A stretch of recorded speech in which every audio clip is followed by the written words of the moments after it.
تیسرا حصہ حضرت محمد مصطفیٰ صلی اللہ علیہ وسلم۔ وقالوا ما لهذا الرسول يأكل الطعام ويمشي في الأسواق لولا أنزل إليه ملك فيكون معه نذيرا۔ سورہ فرقان آیت نمبر 7۔ ترجمہ۔ اور کہتے ہیں کہ یہ کیسا پیغمبر ہے کہ کھانا کھاتا ہے اور بازاروں میں چلتا پھرتا ہے، اس کے ساتھ فرشتہ کیوں نہیں نازل کیا گیا کہ اس کے ساتھ ہدایت کرنے کو رہتا؟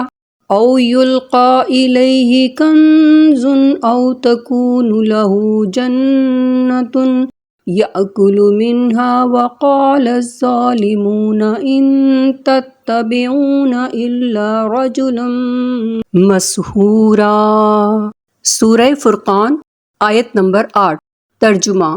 یا اس کی طرف آسمان سے خزانہ اتارا جاتا یا اس کا کوئی باغ ہوتا کہ اس میں سے کھایا کرتا، اور ظالم کہتے ہیں کہ تم تو ایک جادودا شخص کی پیروی کرتے ہو جس پر جادو کیا ہوا ہے۔ اللہ تعالیٰ جواب دیتے ہوئے فرماتے ہیں انظر کیف ضربوا لک الامثال فضلوا فلا یستطیعون سبیلا۔ تبارک الذی ان شاء جعل لک خیرا من ذلک جنات تجری من تحتها الانہار ویجعل لک قصورا۔ سورہ فرقان آیت نمبر 9۔ ترجمہ۔ اے پیغمبر دیکھو یہ تمہارے بارے میں کس کس طرح کی باتیں کرتے ہیں، سو گمراہ ہو گئے اور راستہ نہیں پا سکتے۔ وہ خدا بابرکت ہے جو اگر چاہے تو تمہارے لیے اس سے بہتر بنا دے باغات جن کے نیچے نہریں بہتی ہوں، نیز تمہارے لیے محل بنا دے۔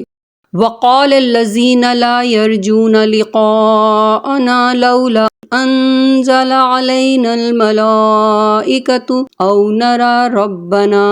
سورہ فرقان آیت نمبر 21۔ ترجمہ۔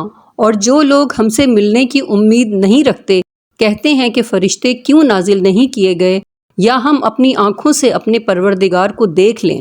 آپ نے دیکھا کہ ہمارے پیارے نبی صلی اللہ علیہ وسلم نے اس دین کے پھیلانے کی خاطر کیسی کیسی تکلیفیں اٹھائیں۔ آپ نے صبر سے کام لیا اور ہمت نہیں ہاری۔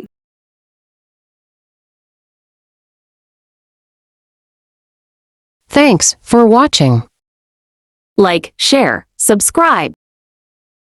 Subscribe.